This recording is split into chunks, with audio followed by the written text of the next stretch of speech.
Welcome, everyone, to episode 89 of the RDH Sports Podcast. I'm your host, Chad. Joined alongside me is my brother Tanner. How's it hanging over there in Tejas, dude? It's good. We've had some technical difficulties trying to get this thing underway, and we are here, and we are ready to talk about some sports. Tejas, I haven't talked about the weather in a while, so let's go into it. It's a little hot, not gonna lie. It's hot as fuck. It's May.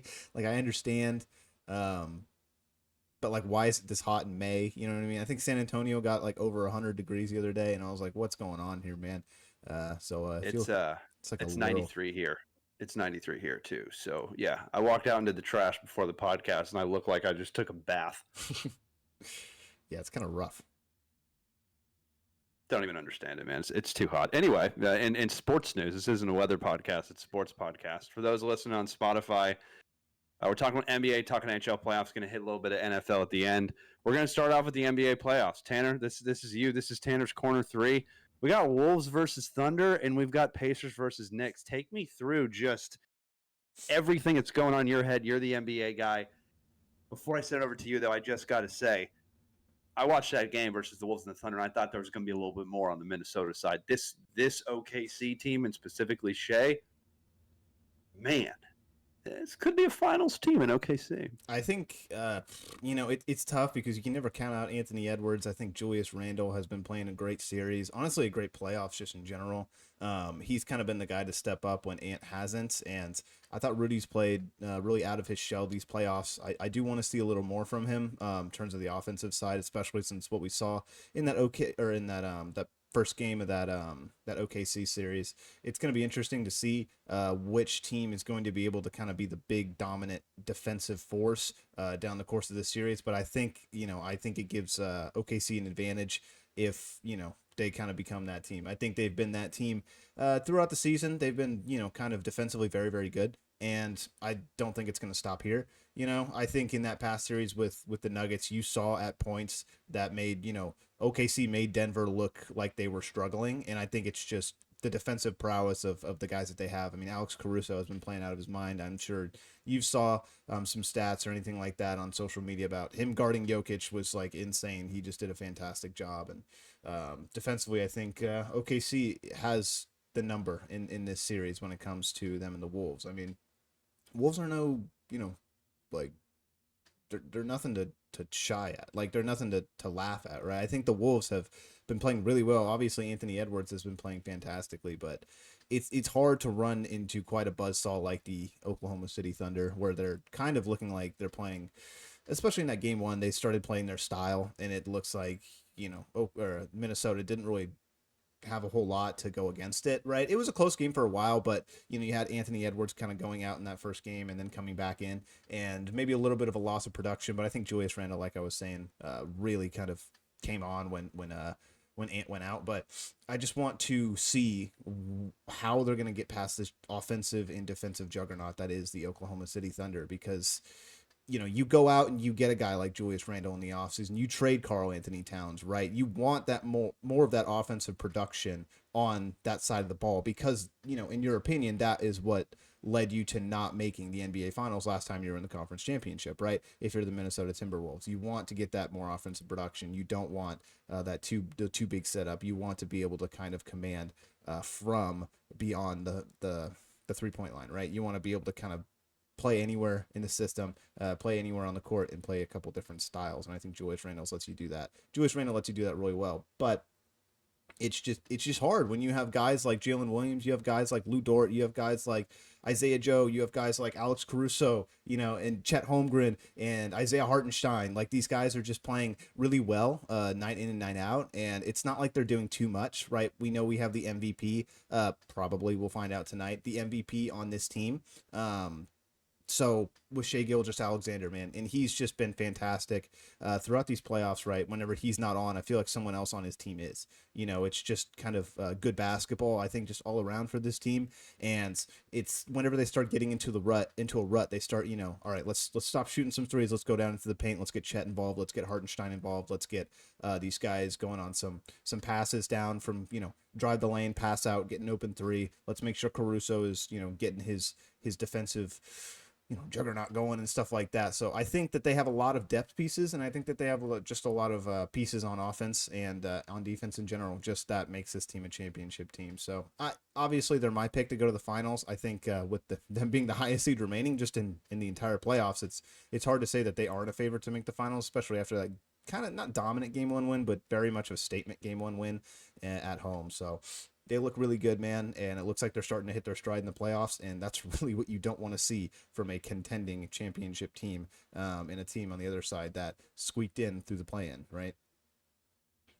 Yeah, and then not to mention the fact of like what you said with the Wolves, like to hit on a couple of your points with the Wolves, it's like Anthony Edwards is not like it's not a guy that's like he's going to be a future star. Like he's arrived. You know what I mean? Like he's absolutely arrived. Anthony Edwards is one of the stars of the NBA and one of my favorite players, literally to watch in the game right now. It's hard to not watch Anthony Edwards because you don't know whether he's going to pull up out of nowhere or if he's just going to absolutely yam on you. And Shea is just a completely different type of player. You know what I mean? Just a pull up shooter. Also very, very good in the paint. Anthony Edwards almost brings contact in Shea. It's almost like a crisp shooter. When I watch Anthony Edwards, it makes me feel like I'm literally watching like street ball. Like that makes me feel like, and because he just, you don't see a guy just initiate contact of every single position. Like that's the craziest part to me. It's like he will run at a point guard and a center the same way. Like him and Ja are this like they drive. Oh, they're my favorite to watch drive. Like my absolute favorite. Yes, literally all the way back there. It's like how does your arm even extend that far back and being able to just yam it?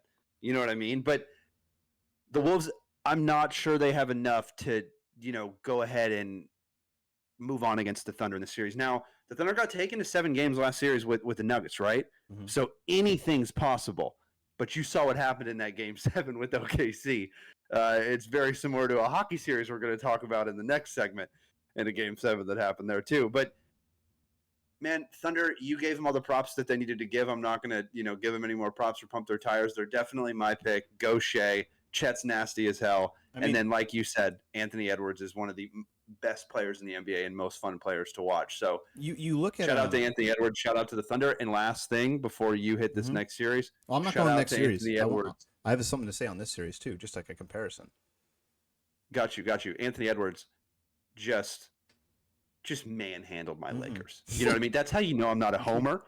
Like this true, dude manhandled my squad. He did. So I'm just saying, I give my props where it's due. Go ahead. Well, it shows you too, kind of like just on your point with the Lakers series. It shows you how dominant Rudy Gobert was in that series. Like, was he like the best player? I don't. Maybe, depends on who you talk to, but I think, that lack of, the whole story about the Lakers is, the Lakers need a center, and it's like, okay, yeah, it's funny, but at the same time, it is true, right? You look at kind of how Rudy was playing in that series, how they got, in the paint, kind of just really, really established themselves down low, and you kind of look in this OKC series, and you don't see a whole lot of the same. It's a lot of kind of guys being able to open shooters. I'm not saying they're only shooting from deep, but like, it's, I can tell you how many times that OKC lead was kind of cut a little bit by, Julius Randle 3, or like a guy, coming in for 3 and stuff like that. Just a lot of good shots, don't get me wrong, but a lot of less Minnesota Timberwolves basketball, in my opinion, a lot less geared toward Anthony Edwards style. So I want to see him get a lot physical. I want to see him be physical in the paint with Chet and Hartenstein. But again, those two guys are fantastic. And what I wanted to say too was with OKC, you look on the other side with the number 1 seed with Cleveland, and it's kind of similar depth, kind of similar bigs kind of down there, a similar kind of way that those two teams built their rosters, right? We've been comparing them all season to both number 1 seeds, and you look at OKC and you're like, okay, yeah, they're playing well in their own style down the stretch in the playoffs, and you can't say the same for Cleveland when it's like, okay, they played a lot of the similar way that they played, but that physicality was gone, that tenacity was gone, that ability to kind of be that defensive force was gone in terms of in that Pacers series. So you look at what OKC did, especially like you said in that game 7, in that closeout game,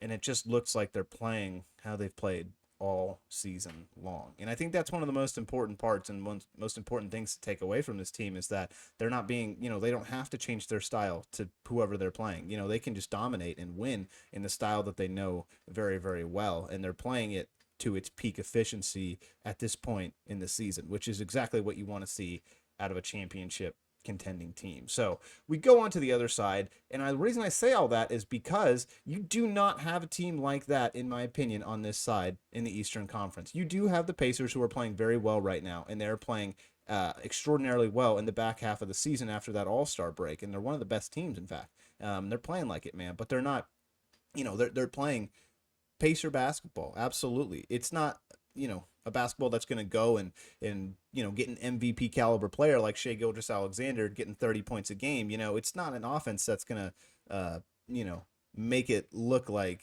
one guy is controlling everything. It's Shai's show, stuff like it's Tyrese's show, stuff like that. No, it's going to be team basketball. It's going to be a lot of, getting guys open, some physical basketball and making guys really, really just outsmart it, some chess on the side of, the Indiana Pacers. I think, you got a lot of really good players, Pascal Siakam and these guys, they're playing well. Miles Turner's, he's playing there. He's been there forever. He's playing well. Like these guys, they look really good on what they're doing right now. Obviously Halliburton is doing the Hallie. He's Halliburton all over that place. So I like what I see from the Pacers, man, but it's going to be tough when you got a guy in Jalen Brunson on the other side coming off a massive win against the Boston Celtics. And, granted, no Jason Tatum in that last two games, I guess, technically. But it's one of those things where it's like, how does Jalen Brunson play in this series? Because we saw him in the fourth quarter of this last series be an absolute dominant force and was the reason they won that series with those comeback wins. But I mean, the Pacers got out to so many great starts. They got out to so many quick baskets, quick starts, and even when they were down, they came back in the games that they played. So it's going to be interesting to see how the Pacers play throughout this. I mean, they've kind of been giant killers throughout these playoffs, taking out Milwaukee, which I don't think a whole lot of people gave them a lot of credit to beat, and obviously Cleveland, no one gave them any credit to beat. So it's going to be interesting to see how they keep up the pace of play, I think, with the Indiana Pacers, because they're a quick ball team, and Halliburton, if he's playing at peak efficiency like we were saying, he's going to get these guys the rock in open space with like wide open threes, stuff like that, because he's just that kind of player, right? So it's going to be interesting, but it's funny to look at the Western Conference and the juggernaut that is the Oklahoma City Thunder, and then the Eastern Conference in two teams that you had no idea were going to make it here, right? You had no idea we're going to be this good, right, come playoff time, and a lot of people counted them out very early on in the season, in my opinion. So it looks like both these teams kind of have a chip on their shoulder, but the question is kind of which chip is bigger, because they don't have the guy that's going to be contending for an MVP every season, right? They don't have the guy that's like, we have Jalen Brunson in this series, and I think that's the highest profile player we have, right? And that's not saying that he's not, but it's no Jason Tatum. It's no like Donovan Mitchell on these number 1, 2 seeds, right? It's nothing like a Jokic or a Shea, right? It's a guy that was kind of overlooked a little bit and is starting to, hit his stride in his career with Jalen Brunson.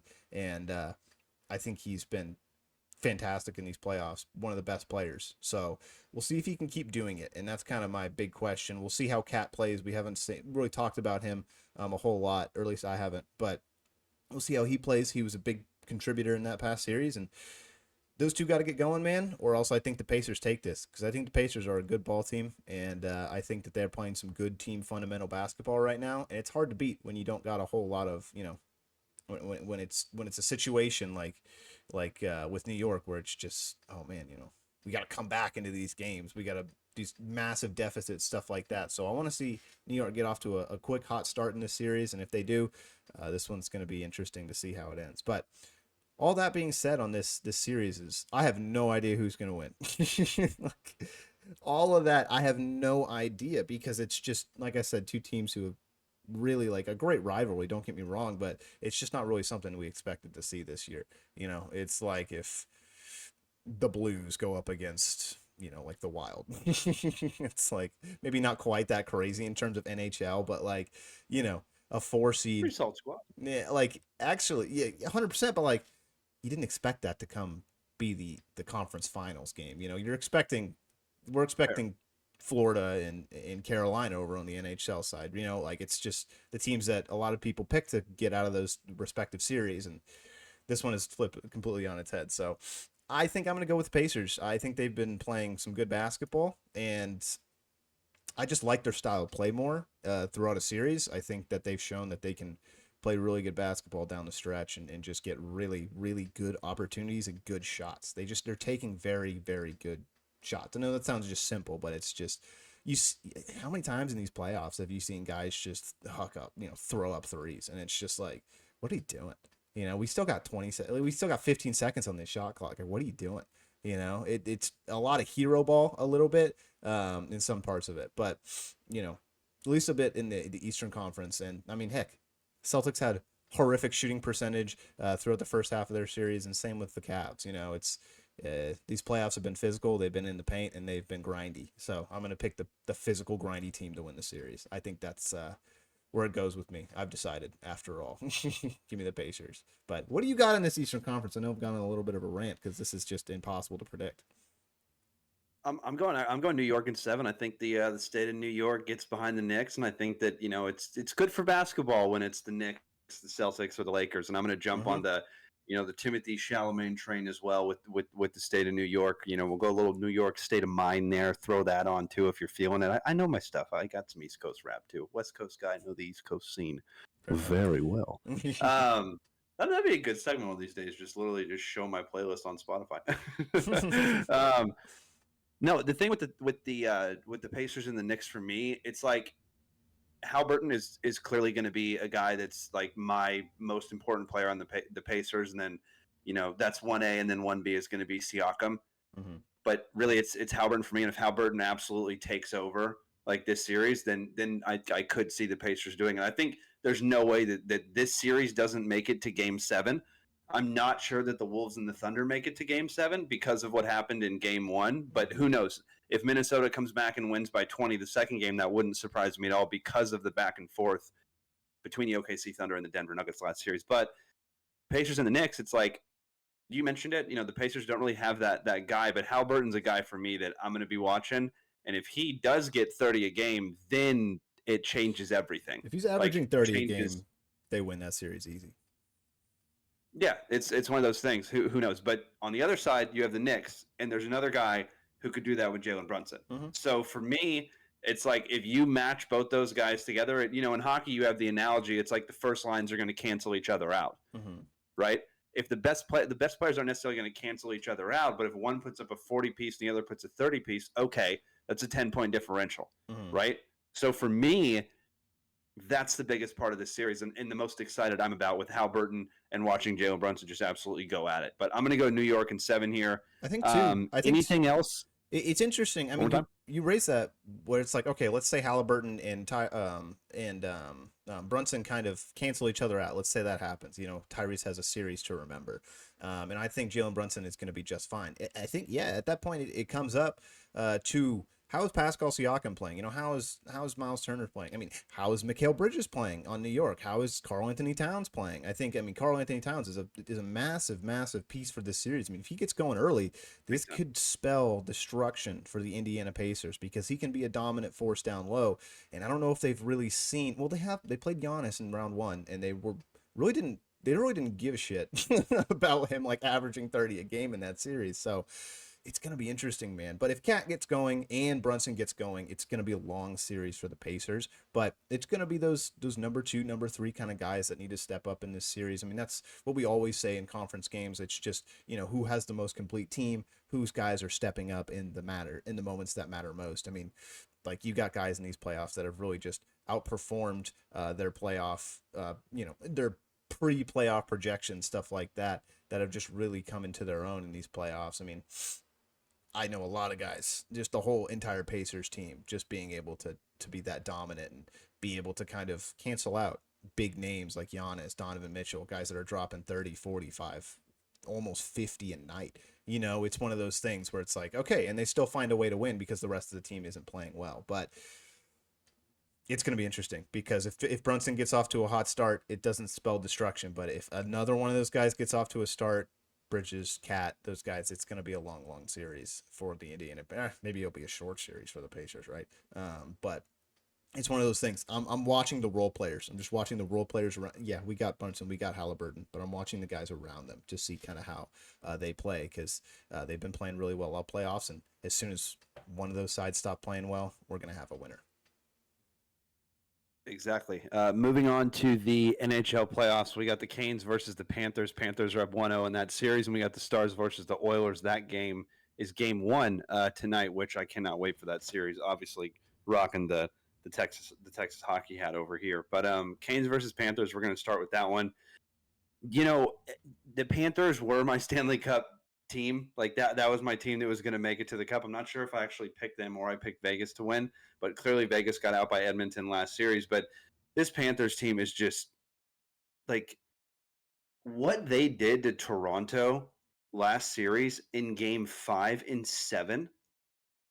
That was like, how are you going to lose game 7 like 5-1, 6-1 if you're Toronto? How is Zach going to be your game 7?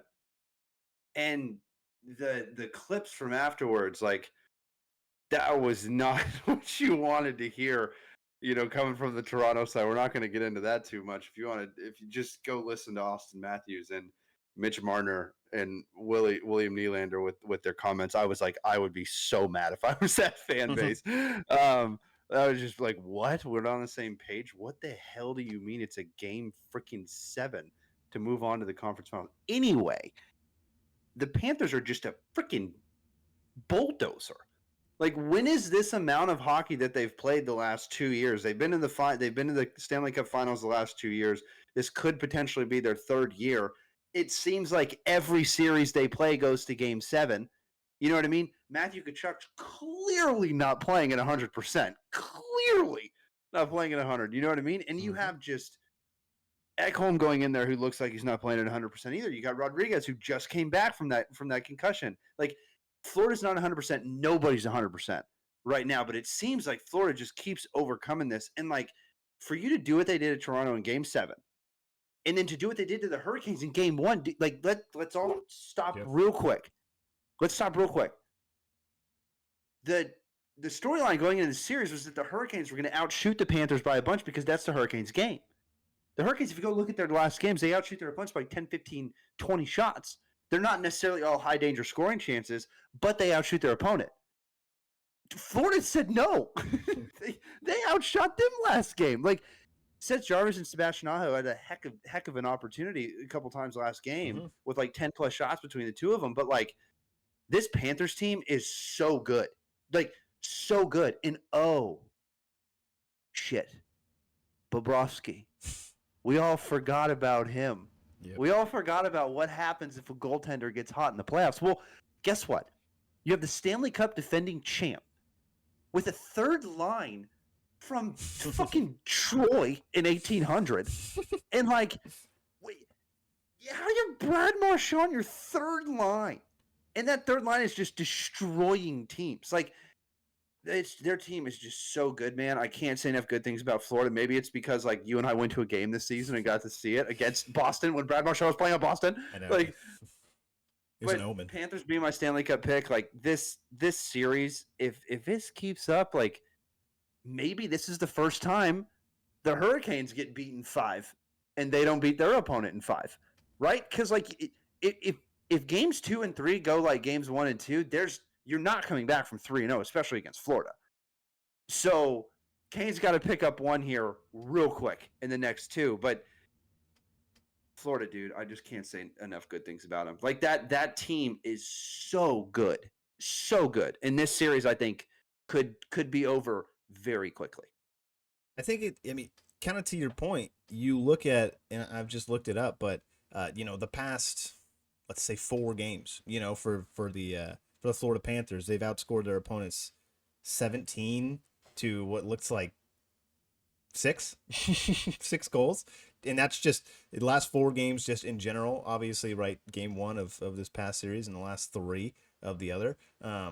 5, 6, and 7. The only game they lose in that is when they lose to the Maple Leafs 2-0 in Game 6 to take it to Game 7. And they're like, all right, well, let's just finish it. So it's an impressive run that they've been on. And I think it's just a testament, like you said, to their depth, to their goalkeeping at this point. And I just think they have a whole lot of confidence going into this. Like, we've been here, we've done this. Like, we don't care if we're injured. We know how to get through a conference finals. We know what it's like to be here. I mean, we've been here the past 2 years and we've made it to the cup, So it's more like job's not done, I think, at this point, and they're expecting a whole lot more moving forward, getting to that, that third in a row Stanley Cup and maybe winning 2 out of the 3 of them, which would be really sick, especially for the Florida Panthers. I mean, so it's a fan base that is just ready for this amount of success. I mean, like you said, we were there and we saw these guys. I mean, they're rowdy as heck. They're getting all into it. I mean, it's a tough place to play. I feel like if you're any other team in the NHL going into Florida, you're like, all right, well, these guys know how to do this thing. Like, what are we supposed to do? And when you have not an inexperienced team in the Toronto Maple Leafs, that would be harsh to say, but a team that is clouded by a lot of monkeys on the back, we'll say, a little bit of superstition, right? It's something that I think can easily get into your head in a Game 7 and easily can kind of put you off, especially in it's like, okay, now we have to win Game 6, you have to, but in Game 7, it's one of those things. I feel like a little bit of playing nervous, stuff like that, and once you're going in against a team who's been here, who's done that, I feel like the composure and the confidence comes very easily to you as a Florida Panther. So, I mean, it's just a horrible game from Toronto. Like exactly, like horrible hockey game. There's no excuse for that in a Game 7. Like, you don't get blown out in a Game 7. If you make the series to go to 7 games, that means it's a close series. Why would you get blown out like that Game 7? Okay, if your goalie lays an egg, fine. He didn't lay an egg. He made some pretty good saves that game. Let's talk about something else too with that last Game 7. Sorry, the Panthers had a goal that was disallowed. That game should have been one more goal. Like, I don't know, man. Yeah. Okay, keep going. It's impressive, but I think hopefully Carolina gets off to hopefully a good start in Game 2, maybe Game 3, but it's one of those things where you don't want to go down 2-0 to Florida, right? That's just something that's going to be really hard to come back from, especially with the firepower, the depth that they do have, and the depth that they can rely on through the course of a series. I mean, these guys just come out of everywhere, and it's just like you said. And you mentioned too, you don't want to go up 2-0, like you don't want Florida to go 2-0, right? Like, oh, by the way, they started the series in Carolina. So now Florida gets to go back home. Yeah, I mean, that's the most after these 2 games. That's the most important part of a series. I mean, we've talked about it here, is stealing one from at away. Like, right, you need to steal at least 1, maybe 2 away games, especially if you're not that the higher seed, right? You get that home ice advantage throughout those series, because I mean, I don't want to go to Florida game. Like, I don't want to go to like Florida Game 6 if that's a closeout game, you know what I mean? Like, that's a potential for them to not even make it to Game 7, right? It's a potential for you to not even see your home ice again. And I'll take Florida at home pretty much any single time. Like I said, we've been there. I mean, those guys behind the net, they get chirpy, they get sway, man. It's one of those things where they're gonna. Doesn't matter who's there, right? Florida crowd's awesome, dude. They're awesome. And I think that it's a tough place to play, and you just don't. They're shooting themselves in the foot a little bit. I think Carolina's had a great offseason, or a great postseason, and they've had honestly just a lot of really good hockey towards the end of this year. I mean, they're hitting their stride, they're playing really well, and there's not a whole lot going on in the series. So you kind of look at the series against the Capitals, and it's almost like, okay, we take care of a couple guys, we can get this done. But then Florida comes around, you're like, there's just so many people that we have to worry about. We haven't even mentioned like Sam Bennett's name, and he had a fantastic game too. And it's one of those guys that's just like, it's like, chippy bastard. Chippy bastard. God, he's chippy, but he freaking lays the wood, man. He had a massive hit in Game 1 behind the net. Massive hit. Yeah, and how do you think, obviously over the course of a series, those hits are going to add up, and you're like, God dang, these guys are beating us up. I feel like after that Game 1, that's what I would be thinking if I was Carolina. God, these guys are beating us up, man. Like, where the heck is all the physical? Where's the physical part of this game? Like, where are we? Like, we're not getting anything going because they're just mean. They're just brutal. Like, I feel like they just get you at in the neutral zone and they just don't let you do anything. You know, I feel like that's kind of my thing with you're saying with Carolina. You know, their thing is shots, shots, shots. I mean, if you don't let them have those shots, you don't let them have that neutral zone.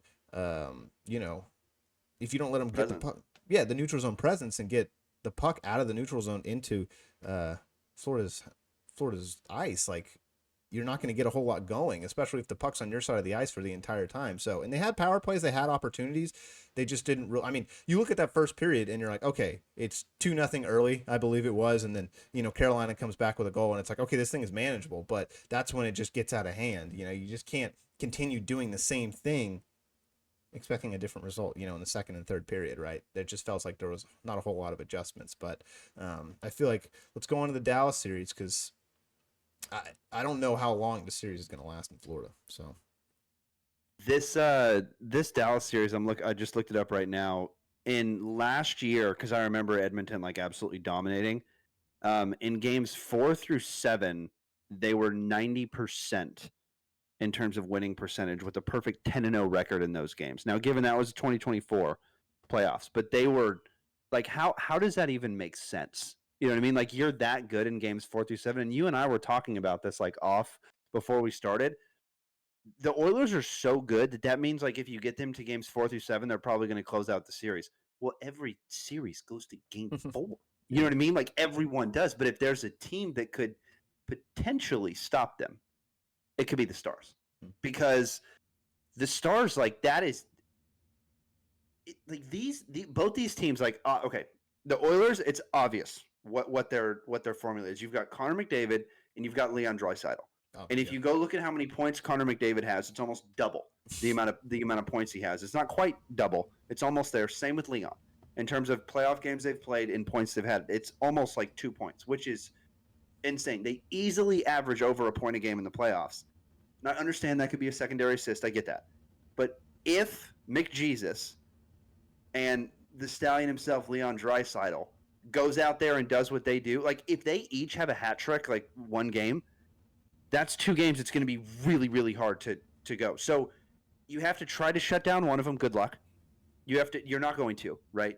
But the one way that they not shut them down, but limit them is goaltending. And obviously defense and stuff like that, because they're going to get shots on the net. They're going to get chances. They're going to get opportunities. But Ottinger has the opportunity to go ahead and go absolutely berserk this series, because Skinner went absolutely berserk when he got put in last series. Like, they're both well above 900 in terms of save percentage, and you need that in the playoffs. And it's just these teams are going to go back and forth, and it's going to depend how much offense the Oilers can generate, in my opinion, because Dallas has the opportunity to win this series. Now, how they do that is going to be interesting, because you're coming off an Oilers team that destroyed Vegas.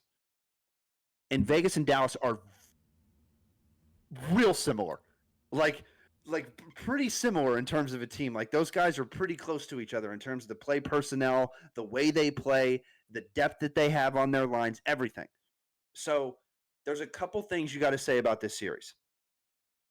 Offense. Even though there's depth, you have to give the edge to the Oilers, because you have the firepower of McDavid and Draisaitl. But then when you go to the actual Dallas Stars, in my opinion, and you go to the depth, look at Dallas's third line.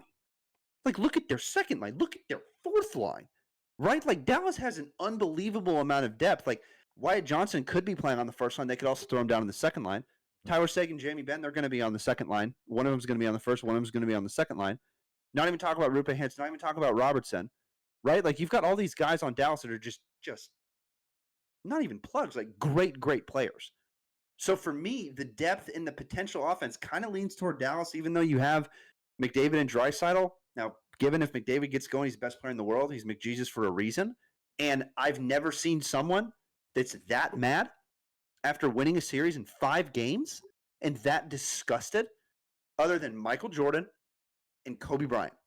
Whenever they were talking about it in the playoffs, whenever they're at, it's just next. I don't care what you're saying.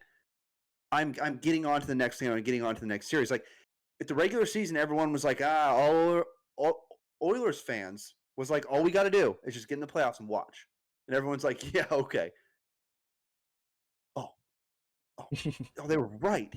Like, they were really right. You know what I mean? And, oh, by the way, the Edmonton Oilers don't have their number one defenseman. Like Miro Heiskanen level defenseman, they don't have him. But he's set to come back in this series. So the longer this series pushes on, it gets harder. But you can't say that this series, in my opinion, isn't going to go like 7 games. Like, this is a 100% coin flip series. If I'm not mistaken, last year they went to Game 7. Dallas has been there 3 years in a row. It was Game 6. I just looked it up.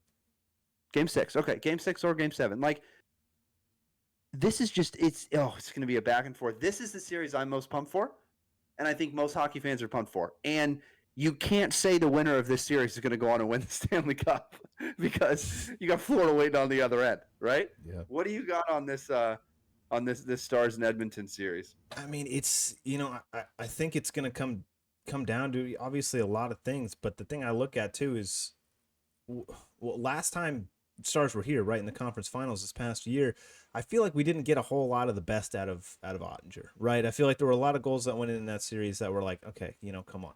But I feel like Oettinger's playing at an outstanding level, right? I mean, he just outdueled Connor Hellebuck, which is in a game that he played well. Like, let's be very honest. There were points in that series that he was bad, but there were also a lot of points in that series where it's like, okay, he's here. This is the guy that we've been watching all season.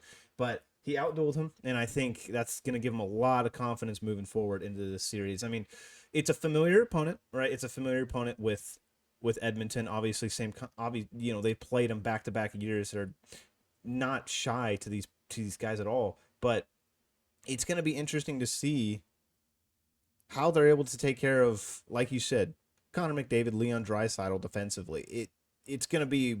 We watched in that Winnipeg series them kind of clamp on them a little bit in the defensive eye. Like, I just feel like they were defensively so good. There were so many, poking sticks. There were so many good opportunities from the defensemen that were just like, get the puck out, get the hell out of here. And the chances were there, right, for Winnipeg, but it's just, and honestly in the Colorado series, a lot more, where the chances were just like flying by, and Dallas would just get, just a little bit on it and get it out of there, just get a little bit on it, and be able to kind of clear the puck. But I just don't know if Edmonton's going to give you that type of leniency when it comes to these guys, because I can't tell you how many times I've seen Connor McDavid dangle it right in front of Oettinger and just boom, bot, it's in your net. It's one of those things where it's just Through the whole team. And I mean, I think he did it last conference finals too. He did. I remember that play. And it's just that was in the zone too. Yeah. He did that in their own zone from behind the goal line. That was just I remember watching. I was like, God damn it! Like,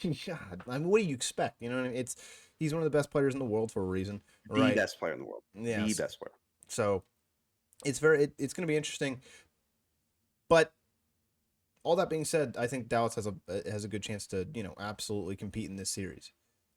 I think that they have the edge every box. You have to give them the edge, except maybe star power with Leon Draisaitl and McDavid. Like, defense, edge. Offense, edge. Depth, edge. Goalie, edge to Dallas. Mm-hmm. But I think it goes 7, and you cannot count out Draisaitl and McDavid, right? Like, they're just too good. And the crazy thing too is if it does go to 7, I mean, Pete DeBoer, and knock on wood here, I'm sure you heard that, but he's undefeated in Game 7s, and it's like, what?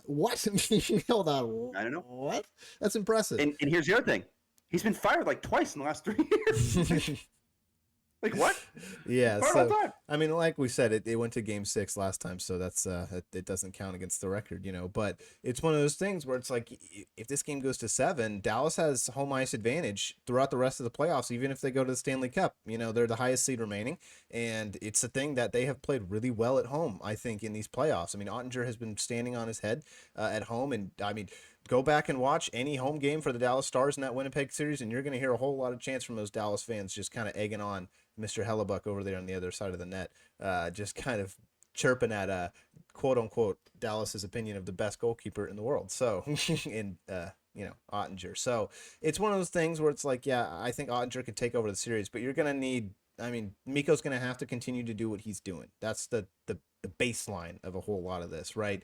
Because you have. What an idiot. I mean, he was a guy that, not forgettable at all in the Winnipeg series. No. At all. And he best player of this playoffs. Right. And he pretty much won early game in game one for the Stars in that series with another hat trick, right? But multiple times. it's one Multiple times. I know, against his former team too. So it's one of those things. Insane. Like, he's playing not at the level of Connor McDavid, but I think he's ever so slightly behind in terms of statistically throughout these playoffs. I think he's up there with McDavid. I think McDavid has a couple more points if I'm not mistaken.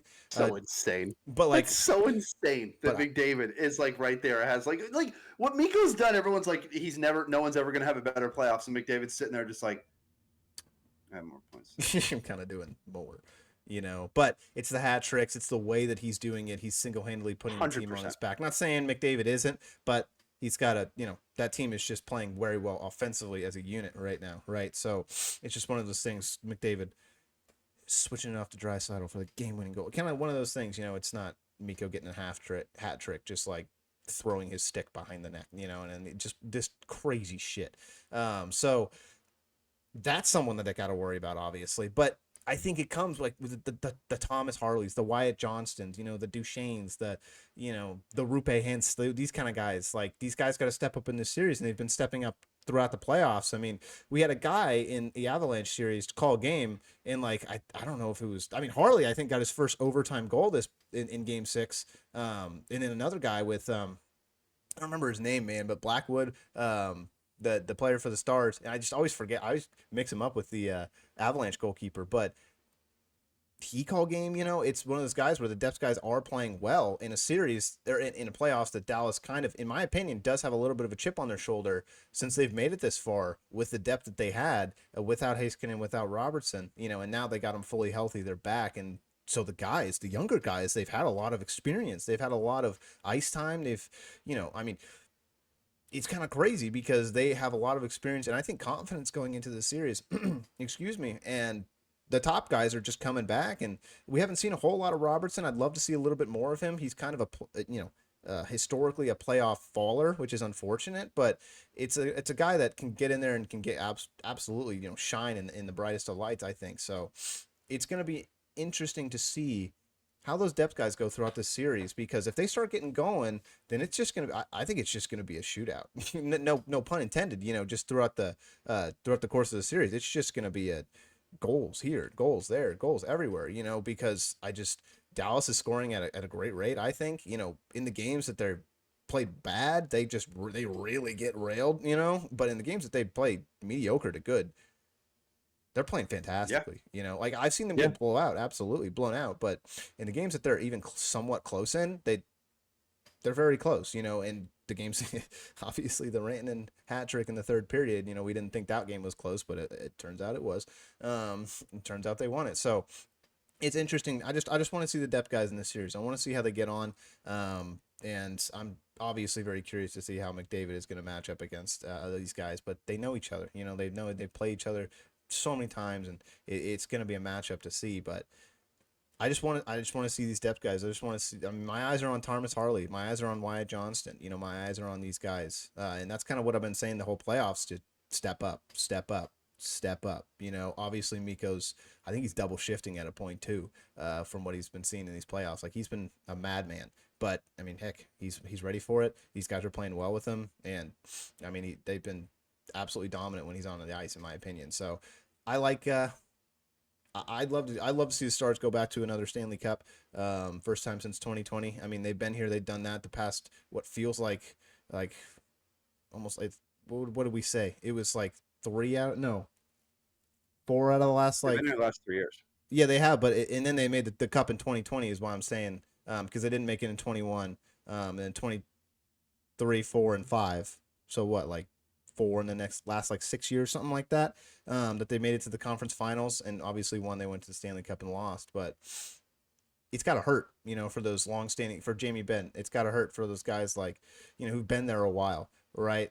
That have just been to these finals, being like, okay, when is it going to be our time? You know, so I think that there's a little bit of that going on in that locker room as well. Just a lot of like, we've been here, we've done this, let's get it done, right, type of situation. But same thing with Edmonton. So it's kind of like a catch-22 just all throughout the series, where it's like, yeah, I mean, both teams are really good. You know, it's like you said, it's hard to pick. It is. I would give Dallas the edge in a lot of it, but it's like, okay, but like Edmonton's not bad. You know what I mean? It's like comparing like a 1A, 1B kind of situation. It's like, okay, like I got a 95 on my test and you got a 90. They're both still A's, you know what I mean? But one is technically better than the other. So it's like in one game, one could look worse than the other, you know? So I think, I mean, these teams are going to go at it. These teams are going to absolutely go at it. But what, I mean, anything else on this? I mean, we've been going at length for the Stars and the NHL, and honestly, it's been fantastic. I mean, if you haven't been watching the NHL playoffs, watch it now because it's about to get way more exciting, you know? So, I mean, I think we've got a lot of new hockey fans this year. I think due to the Four Nations, I think a lot more people are watching this now, and I mean, we've got conference finals in both sports, so this is when it gets really good. This is when champions are made. So, I think I'm really excited for this. Yeah, it's this is one of the best times of the year in terms of sports. Not the best time, you gotta like when football's back. That's when the best time is, right? But yeah, it's one of those series where I think it's gonna go 7, and we'll talk about it more, next week. And we gotta hit it because we haven't technically hit it. We gotta hit it at the end of this episode real quick.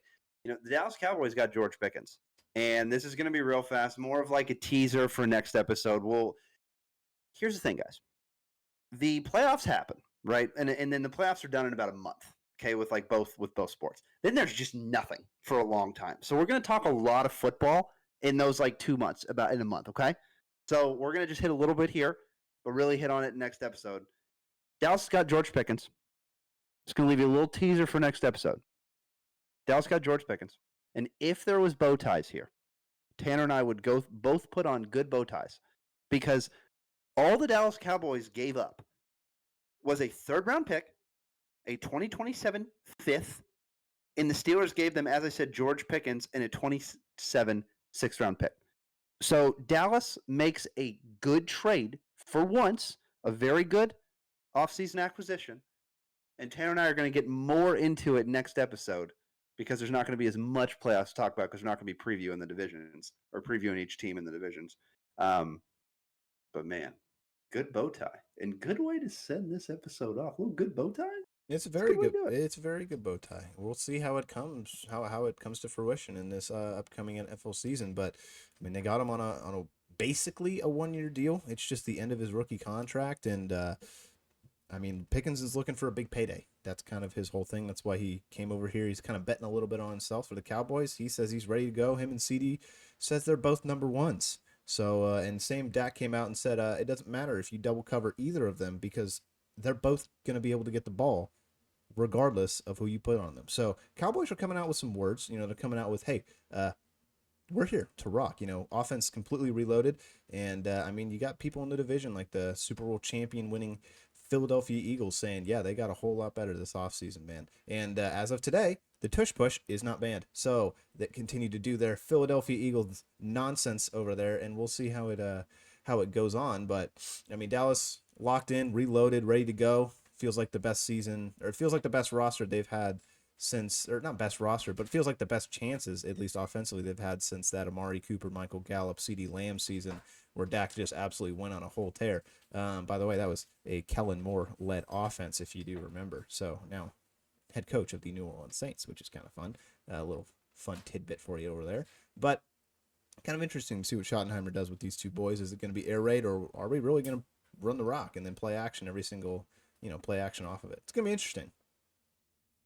It is going to be interesting. We're going to get more into Cowboys a lot more in the offseason. We're going to preview every team. We're going to talk about every division's record. We're also, who knows, maybe we throw in more wide receiver rankings before the season this year because we did it in the middle of the season last year. And guess what? Dallas will be in the top 10. Folks, more football to come next week, more basketball, more hockey in Champions League because PSG, my squad's in there.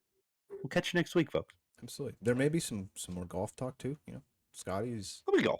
Scotty's doing his thing, man. It's on the docket. We didn't get to it. Push it to next week. Don't you worry. Don't you worry, Scotty. We're here for you. We're here for you, buddy. And we're not quite as good as golf as you are, but there's not a whole lot of people who are. And we're going to talk about it next time on RDH Sports. Don't miss it. See you, folks.